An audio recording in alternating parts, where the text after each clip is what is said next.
I've always believed that some people stay frozen in our past, like ghosts we try to forget but who never really disappear. Sometimes I even joke with friends about how certain names from my childhood still make my stomach twist. And honestly, I thought I had moved on from all of that. But then came the story about Mason, and the message that shattered 15 years of silence between him and the boy who once tormented him.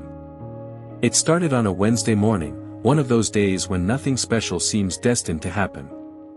I remember because I had spilled coffee on my shirt, and while I was cleaning the mess, I thought about how unpredictable life is. And apparently, Mason was about to learn that in the most unsettling way. He was sitting at his desk when his phone buzzed. He barely looked up, assuming it was another boring work email. But then he saw the name. A name he hadn't spoken out loud since he was 13. A name that immediately triggered that old, familiar tightening in his chest. Eli Thompson. Not a cousin. Not a forgotten friend. Not someone he had lost touch with normally. This was the kid who had made his childhood feel like a battlefield. The kid who always knew exactly where to hit Mason so it hurt. The kid whose laughter still echoed in the back of Mason's mind sometimes, usually when he felt most vulnerable. Mason stared at the message for a long time, frozen, his thumb hovering above the screen. It felt unreal. Like a glitch in the universe. Then he opened it. I need to tell you something. It's about what happened back then. No greeting. No apology. No explanation. Just that. Mason leaned back, exhaling slowly. Part of him wanted to delete the message and pretend he never saw it. Another part, the part that had questions he had never dared ask, wouldn't let him. Before answering, he found himself drifting into old memories. Memories he'd buried deep. He remembered the first time Eli humiliated him publicly, during recess. Mason had been showing his friend Leo a small sketchbook he kept hidden. Drawing was the one thing that made him feel special in a life that rarely offered anything encouraging. While he was showing Leo a drawing of a fox, Eli snatched the sketchbook out of his hands. He held it up for the other kids to see and mocked the drawings, calling them childish, stupid, and embarrassing. Mason ran after him, begging him to give it back, but Eli tossed it into a puddle of muddy water and walked away laughing. Mason never forgot the sound of the paper soaking in the mud. It wasn't just one incident. It was years of small but accumulating wounds. Eli pushing him in the hall. Eli whispering things about him during class. Eli spreading rumors. Eli making sure that every time Mason felt a bit of confidence, it was quickly crushed. So why now? Why after 15 years? When Mason finally typed back, his fingers trembled. What do you want? The response came almost instantly, as if Eli had been staring at his phone, waiting for Mason to answer. Please. Just hear me out. I can't tell you all at once. Mason didn't know whether to call it desperation or manipulation. With Eli, the line had always been blurry. All day at work, Mason couldn't focus. He kept checking his phone, expecting another message, but none came. And the silence was almost worse. When he finally got home, he sat on the couch, staring at the blank TV screen. He wondered whether Eli had been thinking about him all this time. If so, why? And if this was just some twisted attempt to reopen old wounds, Mason wasn't sure he could handle that. But before he could overthink further, his phone buzzed again. There's something you don't know about what happened when we were kids. Something I never told anyone. I need to talk to you. Mason felt his pulse quicken. He typed back, then say it. After nearly a minute, a new message popped up. Not like this. Can we meet? Mason almost laughed. Meet? After everything?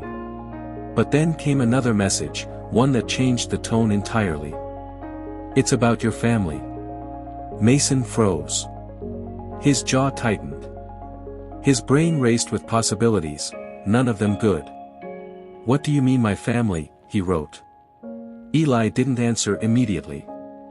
When he finally replied, the message wasn't satisfying. "I can explain. I just need you to see something." At this point, any rational person might have blocked the number. But that's the thing about unresolved trauma, it hooks you.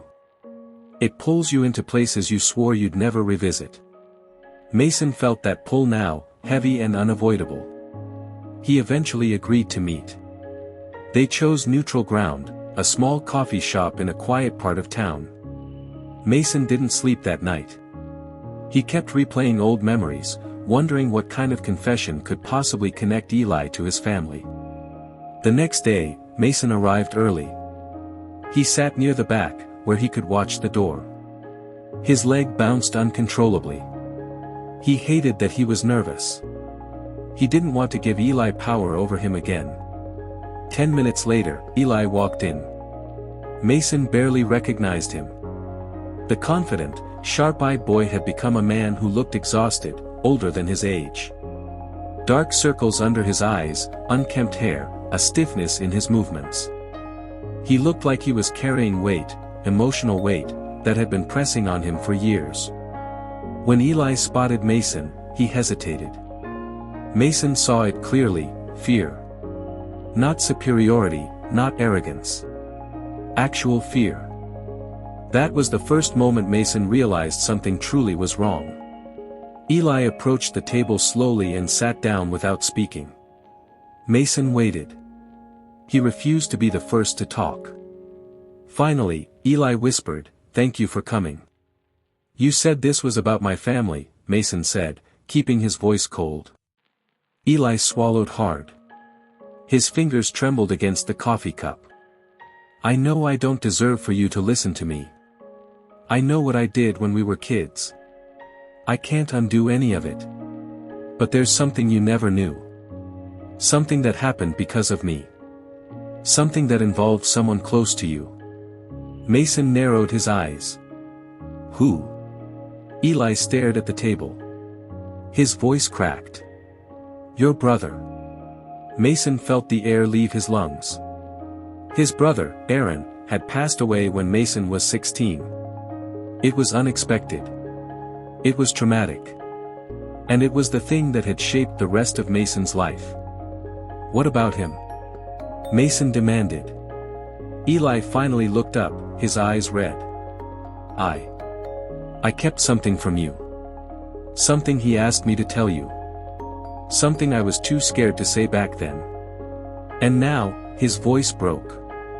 "Now I don't know how much time I have left." Mason blinked. "What are you talking about?" Eli reached into his jacket and took out a small, worn envelope. The paper was yellowing, edges bent, like it had been carried around for years.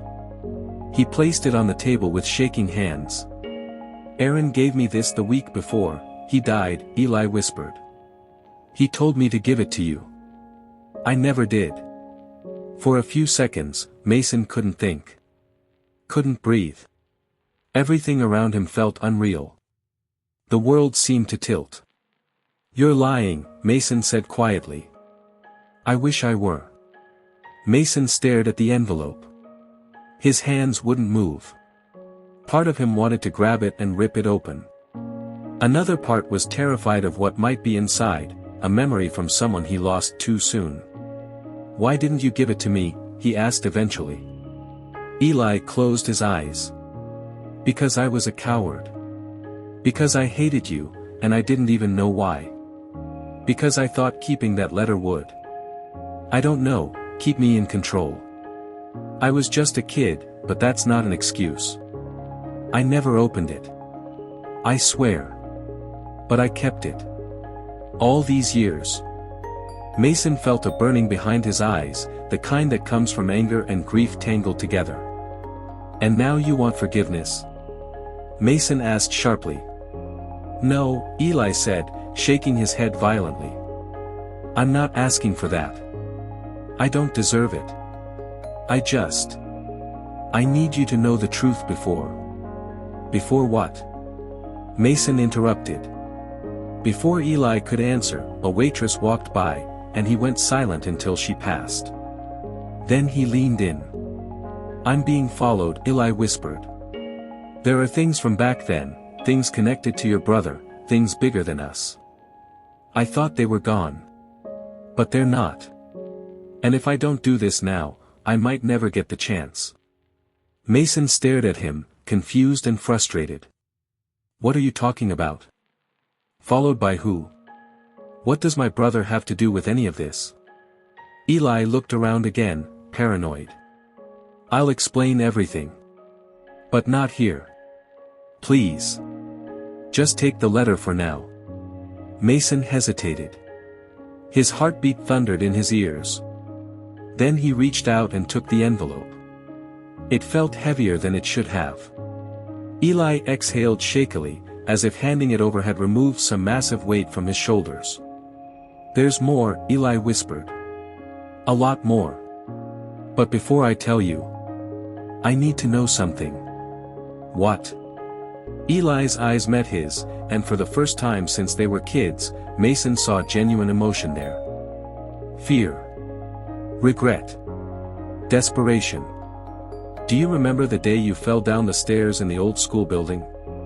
Mason froze. That memory was buried deep.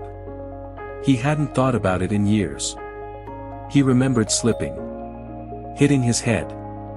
The pain. The confusion. The missing pieces. "Yes," he said cautiously. "What about it?" Eli's voice dropped to a whisper, barely audible. "You didn't fall." Mason's breath caught. Before he could ask anything else, Eli stood abruptly. "I can't stay. I'll message you tonight." "Please, Mason, don't open the letter until we talk again." And then Eli walked out of the cafe, leaving Mason alone with a 15-year-old envelope and a revelation that cracked open a part of his past he didn't even realize was still wounded. Mason didn't chase him. He just sat there, trying to process what he'd just heard. His brother. The letter. The stairs. The idea that Eli wasn't telling him everything, maybe not even most of it. On the way home, Mason kept checking over his shoulder, half expecting someone to be watching him. It was ridiculous. Or maybe it wasn't. When he finally reached his apartment, he put the envelope on the table and stared at it for a long time. His hands shook every time he reached for it, so he eventually backed away.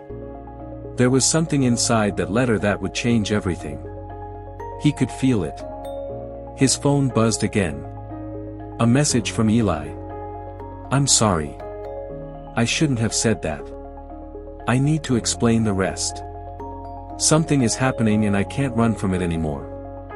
I'll tell you the truth tonight." Then another message, seconds later. "But if I don't, the letter will." And that was the last message Mason got from Eli for hours. Night fell. Mason waited. And the silence became impossible to ignore. Around midnight, when Mason's anxiety peaked, his phone finally buzzed. He grabbed it instantly. But the message wasn't from Eli. It was from an unknown number. "You shouldn't have met with him." Mason froze, the room suddenly colder. Before he could respond, another message appeared. "You have something that belongs to us." Mason felt his stomach drop. And in that moment, he realized this wasn't just about childhood anymore. It was about something much bigger, and much darker, than he ever imagined.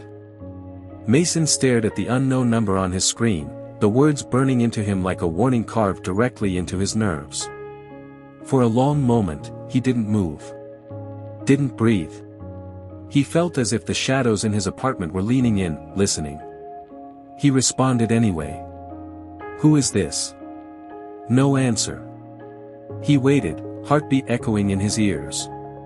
After what felt like minutes, he typed again. "What do you want?" Still nothing. He tossed the phone onto the couch and ran both hands through his hair. He knew he should call someone, maybe the police, maybe a friend, but he couldn't explain any of this without sounding like he was losing his mind. And besides, a part of him needed to know the truth. Needed closure for the 15 years of confusion and grief that still lived inside him. He picked up the envelope again. He didn't open it. Eli's request echoed in his mind like a quiet command, but he held it, feeling the weight, the mystery, the fear inside it. For the first time since that message from Eli had appeared, Mason whispered into the empty room, "Aaron, what did you leave for me?" The silence felt like an answer he wasn't ready for. Hours passed. Still nothing from Eli. Just when Mason finally drifted into a restless, uneasy sleep, a sharp knocking jolted him awake. It was loud, aggressive. Too forceful to be a neighbor. He froze on the couch. 3 more knocks shook the door. "Mason. I know you're awake. Open up." It was Eli. Mason's chest tightened. He rushed to the door and looked through the peephole. Eli stood in the hallway, looking even worse than he had at the cafe. His clothes were damp from the rain. His eyes darted around frantically, as if he expected someone to be right behind him. Mason unlocked the door and pulled him inside quickly. "What is going on?" he demanded. Eli didn't answer at first. He stumbled toward the couch and collapsed onto it, breathing hard. His hands trembled violently. Mason got him a glass of water, and after taking a shaky sip, Eli finally began to speak. "They found me." Mason's pulse spiked. "Who?" "I don't know what they call themselves now," Eli whispered. "But they're connected to what happened to your brother. To everything that happened at that school. To the reason I acted the way I did." Mason frowned. "What does that even mean?" Eli's eyes filled with guilt. "You remember how I was. How I treated you. I was cruel. And I've lived with that guilt every day. But you need to understand something, I wasn't just some kid acting out. I was being pressured. Manipulated. By the same people who were watching Aaron." Mason stared at him, stunned. Watching him for what? Eli's voice dropped to almost nothing. "Because Aaron found something. Something he wasn't supposed to find." Mason's jaw tightened. "What did he find?" "That's what they want back," Eli said. "I think it's connected to the letter." Mason felt the air shift around him. Fear mixed with anger and confusion. "What did he give you?" Eli looked down at his shaking hands. "It started with the staircase." Mason's stomach dropped. "You said I didn't fall." "You didn't," Eli whispered. "Someone pushed you. They were trying to get to Aaron, and they thought hurting you would force him to talk. But he never did. And after you got hurt, he confronted them. I was there, Mason. I saw him yelling at them. I heard him say he'd made a copy." "A copy of what?" Eli shook his head. "I don't know. But he slipped something into that envelope and told me to give it to you if anything happened to him." Mason felt a sickening twist in his gut. "You kept it for 15 years. "I was scared," Eli said weakly. "And then, when I got older, I was ashamed. I told myself it was too late. But someone found out I had the letter. That's why they're after me now." Mason's instincts screamed that this was too surreal, too twisted to be true. And yet, the fear in Eli's voice was impossible to fake. "What do they want?" Mason asked. Eli's voice cracked. "To erase everything Aaron left behind. Including us, if they have to." A sudden bang against the front door made both of them jump.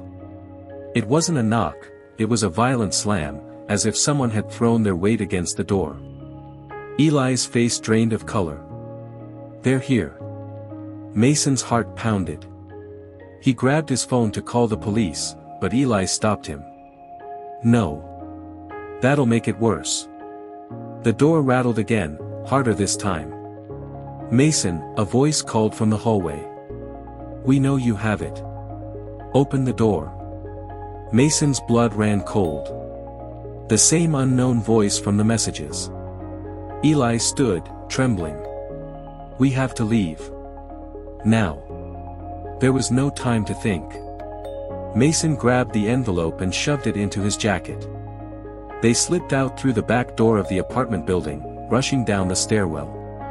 Behind them, the front door thudded one last time, and then splintered.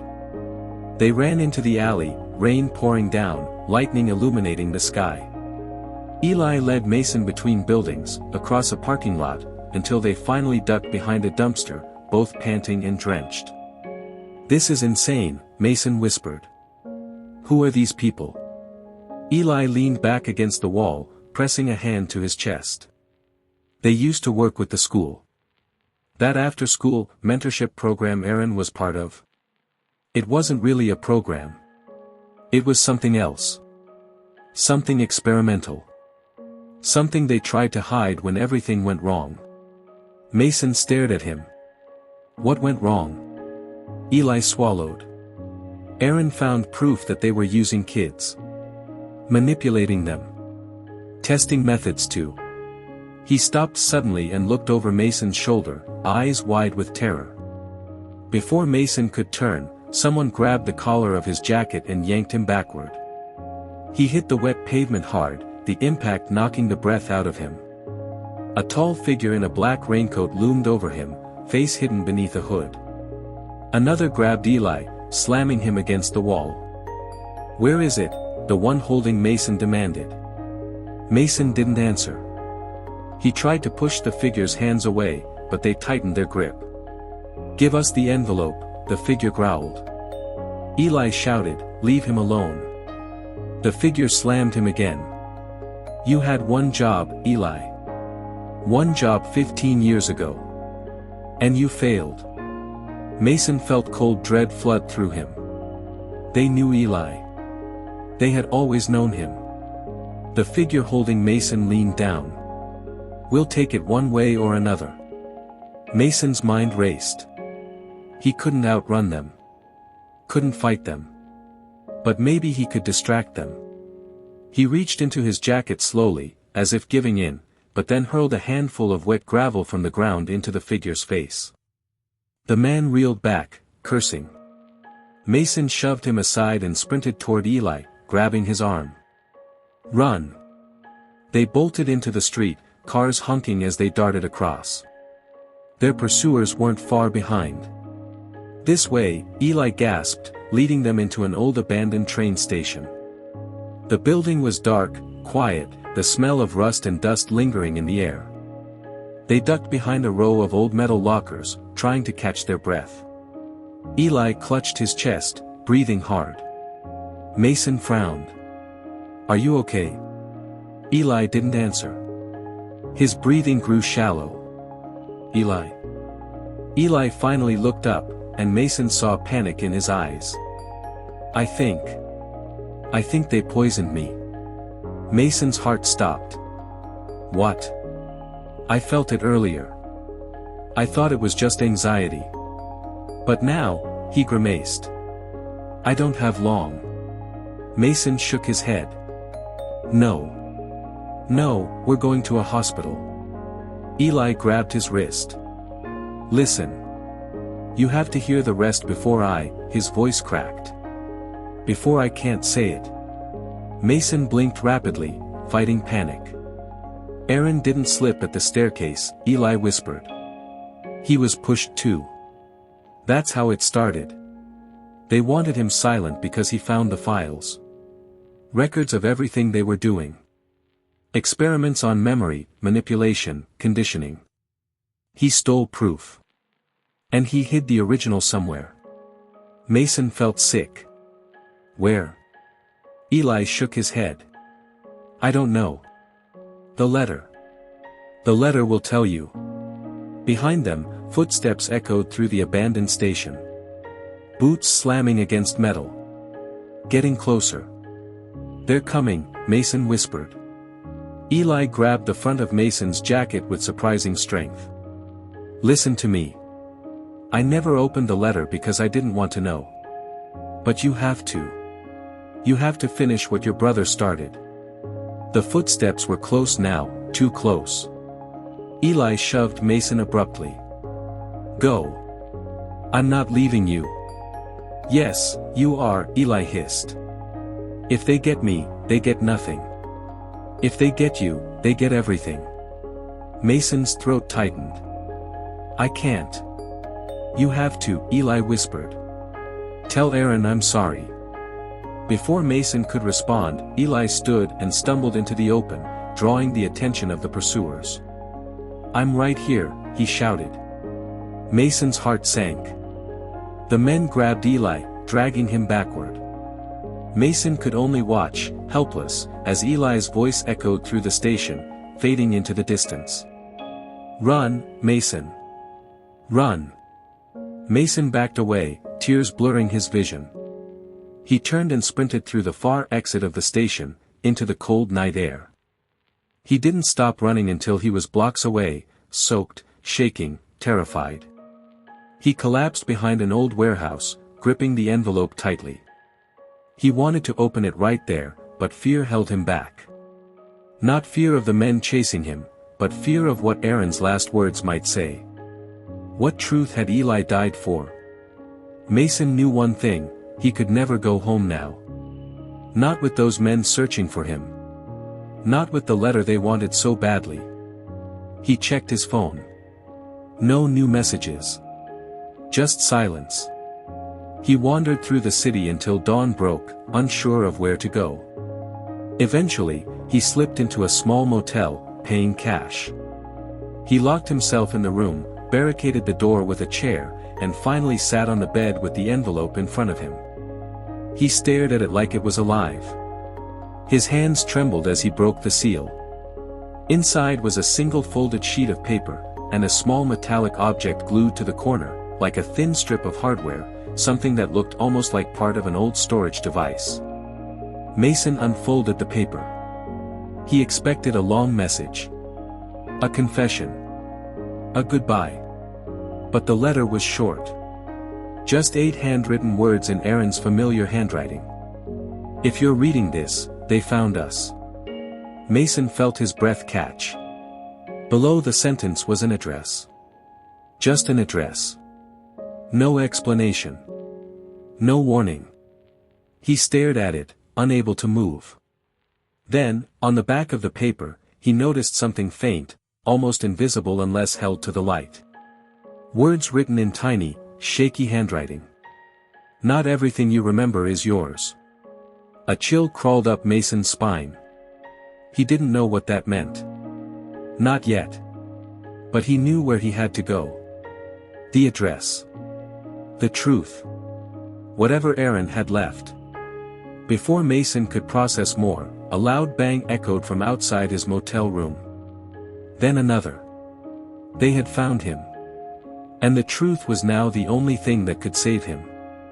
He grabbed the letter, the metallic object, and his jacket. He shoved everything into his bag, climbed out the bathroom window, and disappeared into the breaking dawn. Running toward the address.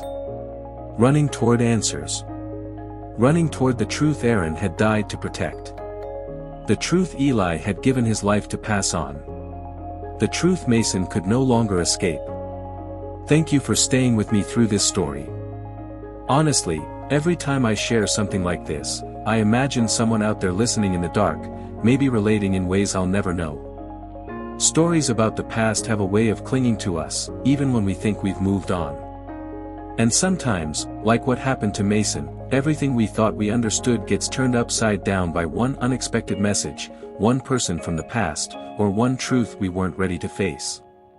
If you made it all the way to the end, I genuinely appreciate you. Your support is what allows me to keep bringing stories like this, mysterious, emotional, unsettling, and full of twists. It means more than you think. If you enjoyed this video, don't forget to subscribe to the channel. It helps a lot, and it tells me you want more stories like this one. Leave a comment too, I always read them, and I love knowing what part hit you the hardest or what theories you came up with along the way. Thanks again for listening. Take care of yourself, stay curious, and I'll see you in the next story.